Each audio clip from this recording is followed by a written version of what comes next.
नमस्कार दोस्तों, आज का हमारा विषय है मनीष कश्यप को लेकर। पटना हाई कोर्ट के बाहर उन्होंने जो कहा वो चर्चा का विषय बना हुआ है। मेरे हिसाब से यह सिर्फ चर्चा का ही विषय नहीं होना चाहिए, इस पर गहन चिंता भी होनी चाहिए।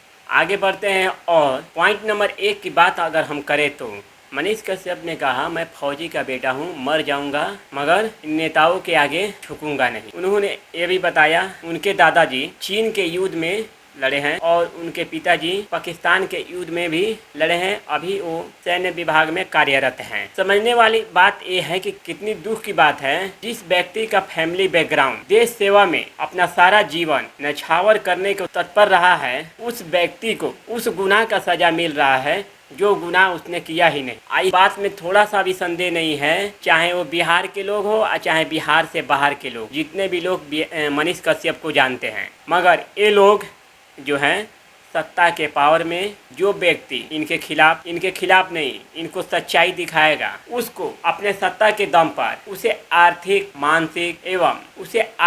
मानसिक रूप से प्रताड़ित किया जाएगा, परेशान किया जाएगा, ताकि उसके जैसे और भी जो उभरते हुए पत्रकार हो या जो भी हो, उनको इनके खिलाफ बोलने की औकात नहीं होनी चाहिए। ये पुराने फिल्म में जिस प्रकार से गुंडा अपना रौब जमाने के लिए सरेआम पूरी पब्लिक के सामने उसके खिलाफ जाने वाले व्यक्ति को जैसे सजा वो देता था चौराहे पे लटका कर, ठीक उसी प्रकार के इस सत्ता में बैठे ये जो सत्ताधारी नेता हैं, ये भी मनीष कश्यप को चौराहे में नहीं लटका के बल्कि तहखाने में डाल दिया है और इस व्यक्ति को मानसिक रूप से, शारीरिक रूप से और आर्थिक रूप से परेशान किया जा रहा है। आगे हम पॉइंट नंबर 2 की बात करें तो उन्होंने कहा, आजाद भारत के आजाद राज्य बिहार में आई नेता से डरेंगे। हाँ, हम चारा चोर के बेटा नहीं है, हम नहीं डरेंगे। वादा करने लोगों कि मैं कोई चारा चोर का बेटा नहीं हूं कि मैं डरूंगा। यह बात सत्य है। बिहार क्या पूरा देश जानता है कि चारा घोटाला इस प्रकार से चारा खाया गया, अंदरूनी पार्ट पुर्जा तक खराब हो गया, जिसे बदलना भी पड़ा। जिस प्रकार से उन्होंने सत्ता में रहते हुए बिहार को एक नई पहचान दिलवा सकते थे, मगर ठीक उसके उल्टा हुआ। तो भाई, छोटा हो चोर या बड़ा हो, चोर तो चोर ही होता है, वो चाहे चारा चोर हो या बकरी चोर हो। आगे हम बढ़ते हैं। पॉइंट नंबर 3 की बात करें तो उन्होंने तमिलनाडु में फिर से मार खाए हुए बिहारी मजदूरों पर बात किया। फिर से तमिलनाडु में मजदूरों को मारा गया है, क्या कहिएगा? बिहार के अंदर मजदूरों को मारा गया है। बिहार के मजदूर मार खाते हैं, सरकार देखता है, फिर भी मनीष कश्यप को जेल में डाल देता है। 6 गो मजदूर फिर से मार खाया है।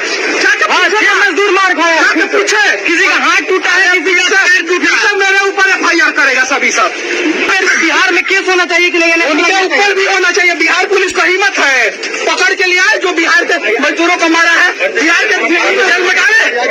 आज बोलेंगे हम 1700 करोड़ का पुल गिर गया, एगो इंजीनियर दब के मर गया, एगो यादव जी दब के मर गए। समस्तीपुर में एगो यादव जी लोग थे, उनको मार दिया गया। तेजस्वी यादव की बात करते हैं ना, एगो यादव ठेकेदार को मार दिया गया मोतिहारी में। चाहे नहीं, ये लोग जाति के भी नाम पे क्यों नहीं काम आते हैं? नीलेश मुखिया को मार दिया गया है। यहाँ पे मजदूरी को मारा गया है। बिहार के मजदूर मार खाते हैं, सरकार देखता है, फिर भी मनीष कश्यप को जेल में डाल देता है। मेरे हिसाब से बिहारी मजदूर मरने के लिए ही बने हैं। वो चाहे तमिलनाडु में पीटे जाए या दिल्ली में पीटे जाए या महाराष्ट्र में पीटे जाए, ये बस पीटने के लिए ही बने हैं। तुम काम करो, तुम महाराष्ट्र में जाओ, तमिलनाडु में जाओ, पंजाब जाओ, हरियाणा जाओ, कहीं भी जाओ, तुम ढंग से काम भी करोगे तो तुम्हें जूता से मारा भी जाएगा, क्योंकि तुम जाति के नाम पे जो वोट करते हो उसका परिणाम तो तुम्हें मिलना ही चाहिए। पॉइंट नंबर 4 की बात करें तो मनीष कश्यप ने कहा कि MK स्टालिन का बेटा उदयनिधि स्टालिन ने आग लगाया है ना, उसके ऊपर क्यों नहीं NSA लगाया जा रहा है? ये सवाल सत्य है। न्यायाधीश से भी है, न्यायपालिका से भी है, और जो सरकार है,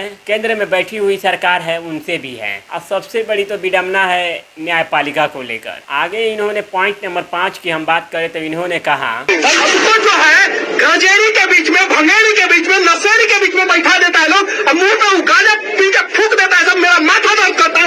हम जब मना करते हैं इन लोगों को, सब पहुंचवाता है लोग। अभी आप लोग मेरे को फिर से झुकाने का प्रयास करेगा, लेकिन सारा फौजी का बेटा हूँ, मर जाऊंगा लेकिन नहीं झुकूंगा इन लोगों के आगे। बिहार सरकार, अगर तुम्हारी कमी तुम्हारे आंखों से नहीं दिख रही है, अगर तुम्हें कोई आईना दिखा रहा है आंख पे पट्टी बांधे हुए हो तो कृपया करके बिना किसी गुनाह के आपने मनीष कश्यप के ऊपर एनएसए भी लगा दिया। चलो ठीक है, सत्ताधारी हो तुम, जो करो वही सही है, लेकिन जब चारा चोर को, चारा चुराने वाले को, पत्रकारों की हत्या किए हुए, दरोगा के हत्या किए हुए अपराधियों को बाइज्जत बेल मिल सकता है, उन्हें शानो शौकत से फूल माला पहनाकर समाज के अंदर उनको एक नेता का पद दे दिया जाता है, तो जो फौजी का बेटा है, फौजी का पोता है, जिसका फैमिली बैकग्राउंड देश के सेवा के लिए तत्पर रहा हो, माना कि तुम्हारे अंदर कमी है, कानूनी व्यवस्था आपसे संभाला नहीं जा रहा है, कम से कम मनीष कश्यप के ऊपर भी आपको